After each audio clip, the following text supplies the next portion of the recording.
theory or a kind of a fact. So always keep this in mind, that the nature of the data you will be able to see in terms of a numerical, as well as you will be able to see in terms of a non-numerical instance. Always you have to clearly describe these data in your project. Okay. The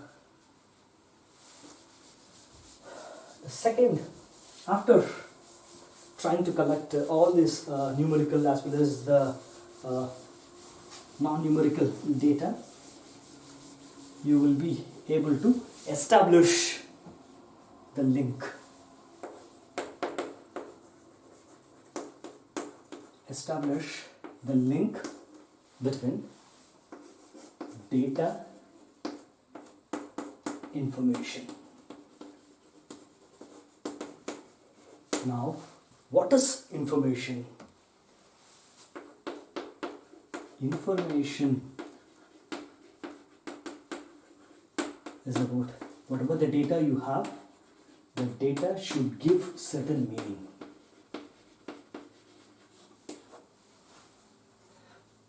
Data without a meaning, okay, you won't be able to call it as an information.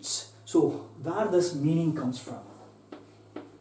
Where the meaning comes for the data?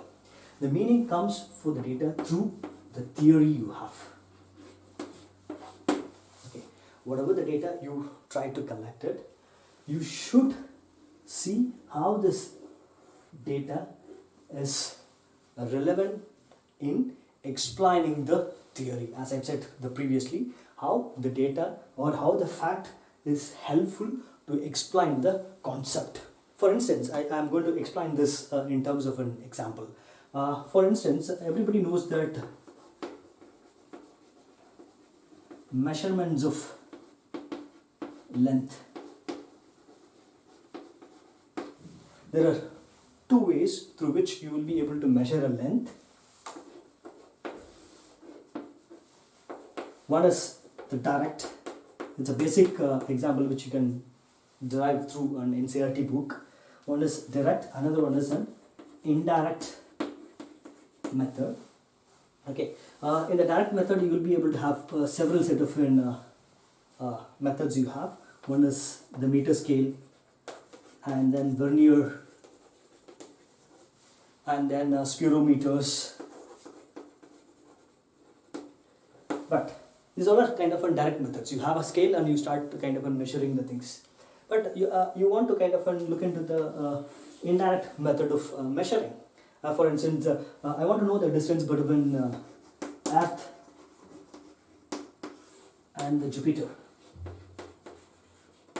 I want to know both the distance between the Earth and the Jupiter. Okay. So what I do is that I'm going to do kind of an observatory. I'm going to set up an observatory. The observatory is in A, it's in one point, and another observatory is in B point. So through these two observations, I'm going to observe the object, that's Jupiter.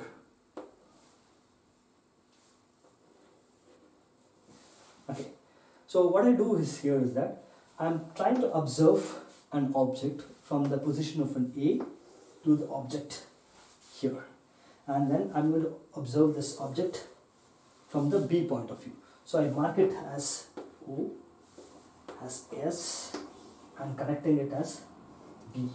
This is the distance, this is the distance. So what I'm trying to do is here is that AB is equal to B.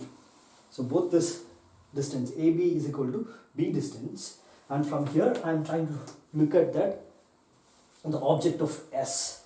So AS BS is equal to DO.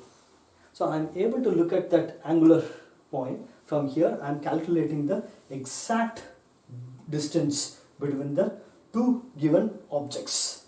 Okay, this is the method through which I am trying to find out what is the exact kilometers, or how many kilometers the Earth is far away from the Jupiter. So when I'm trying to know that, okay, this much, this is the distance from the Earth. After knowing this, I have to put this calculations into a laws of planetary motions. So when I put this inferences after doing a kind of an experiment, I am going to employ this data deriving after getting the fact. I am going to put it into the law of planetary motions to know how, for instance, the entire the solar system, this, okay, whether it is an circular in nature or it is a kind of an elliptical in nature. When the object moves from one position to another positions, it also changes the directions, also changes the positions. So you are calculating at each point you are calculating the distance and trying to explain why this variations happens. So when you are looking into the informations, the data gives you the meaning within the larger frame of the theory. Without using the theory, you will not able to get any meaning for your data.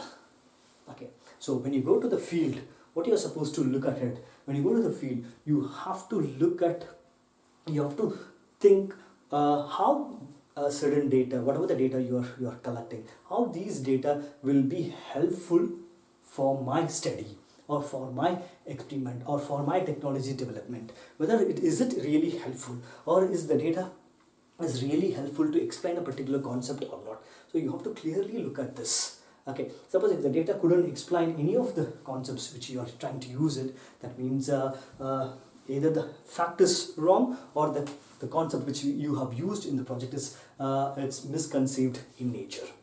Okay, so from here I'm going to kind of do a kind of revisions.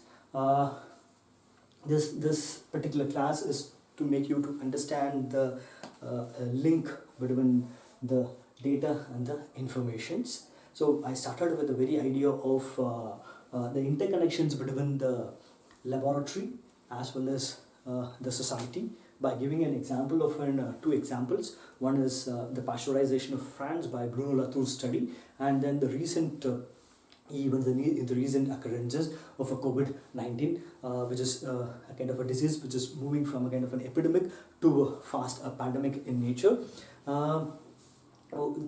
The reason behind introducing this particular example is that how to get different set of informations from different set of actors. Okay, so when you collect different set of informations from different set of actors, and if you look at, unless you connect those informations, unless you connect all those informations, you will not able to get any specific inferences for your investigations. So that's where we enter into the idea of the data, where to get appropriate data from whom.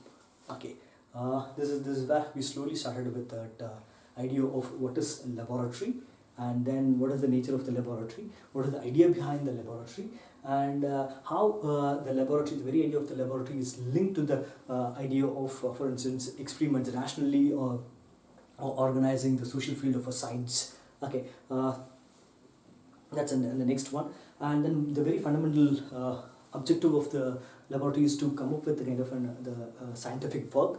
The scientific work is purely the search of the knowledge or the production of the truth. So what is here the search of the knowledge? Either the search of the knowledge is for the discovery, or the search of the knowledge is for the inventions. Okay, the inventions in terms of purely novelty of a theory, the discovery in terms of novelty of a fact. So what is fact? How do we get the fact? So the idea of the fact comes into the pictures through the data. So what is data? The data is a representation of the fact. The data is also a representation of the concept. So for instance, what is fact? The fact is a statement which clearly explains or describes the objective reality. Okay, what is a concept? A concept is about a mental image that summarizes ideas, feelings, okay, or a kind of a particular object it explains. So always the fact should explain the concepts much better. For instance, explaining the concept of the speed, okay, or explaining the concept of the velocity. So this is how the fact, the informations, whatever you collected, it should explain. And then we come to how do we derive those facts? Then we derive the facts through two ways. One is through the experimentations within the laboratory, or you go to the field and you try to observe. Okay, when you are being within the laboratory, all the variables of the experiments are highly controlled in nature. But when you are outside of the laboratory, for instance, when you go out to the field, all the variables of investigations are highly uncontrollable in nature. So researcher doesn't have any control. Only he or she has to take the notes out of it and come back to the laboratory and relook at it, how those inferences are kind of an information which helps to reorganize the experimentation process. So how do we derive data? And then the next we come to that, what are the different types of data? One is about very fundamental, is about the primary data. The second one is about the secondary data. The primary data is about the first-hand informations which is collected by a researcher itself. The second one is it explains about it gives again basic information about an object. Okay, any object it gives. On the other hand, the secondary data is about the data collected by someone else, but the researcher wants to use it for his or her purpose of investigations. Okay, but also the secondary data is also about indirectly inferred informations through the sources we have available at our hands. Okay, and beyond this, I've also tried to explain that what is metadata and what is a kind of a derivative data. Derivative data are indirect data. You will be able to get a kind of an inferences through the primary sources you have. Okay, the metadata is an information about the nature of the information. You go to a particular locality, you are trying to look at physical setting, and being within the environment, you are able to observe, you are able to infer certain meaning out of it. So that's what we call it as again for metadata. Metadata is purely part of the primary data, as well as the derivative data is also purely part of the primary data. So the primary data, there's all the different ways or different mechanisms through which one can collect the data. Okay, and then after collecting the data, you have to look at that what is the nature of the data, whether it's a numerical data or it is kind of a non-numerical data. The non-numerical data is about, for instance, I will be able to look at that purely in qualitative sense, attitudes and opinions of a person regarding, for instance, any of the projects or any of the ongoing events. So I would like to infer, I would like to get it through conversational mode, through a text mode modality. And for instance, on the other hand, it's numbers. Okay, how many people are how many people do they like specific ad or the specific televisions or specific technologies which is coming up. So that's purely in terms of a numerical. But at the same time, the numerical also divides into two levels. One is discrete, other one is continuous. Discrete is purely a kind of a non-fractional, as well as finite in nature. At the same time, if you come to the continuous, it's fractional as well as infinite in nature. Examples are the values, you will be able to arrange it within a given range, and you are able to use those data, numerical as well as for instance non-numerical data. When put it into a theory format, it should give a certain meaning. Unless you don't connect it with the theory, okay, you will not able to get any meaning out of the data. That means the data has to be rationally organized to get the informations. That rational organizations happens with the help of the theory. So I gave an example of to try to understand that the distance between the Earth and the Jupiter, and how to calculate the distance between the Earth and the Jupiter. And after getting a kind of an inference, you are trying to put this into a law of planetary motions, and it has for instance 3 different laws. It has it. One law is about, for instance, it's not circular in nature. The solar system is not circular in nature, rather it's a kind of an elliptical in nature. And when the object moves from one stage to another stage, so you will be able to see the kind of the distance each stage. You will be calculating the distance, and you can draw a kind of an elliptical in nature. So it gives a meaning, the data which gives you the meaning through the theory which has already been established.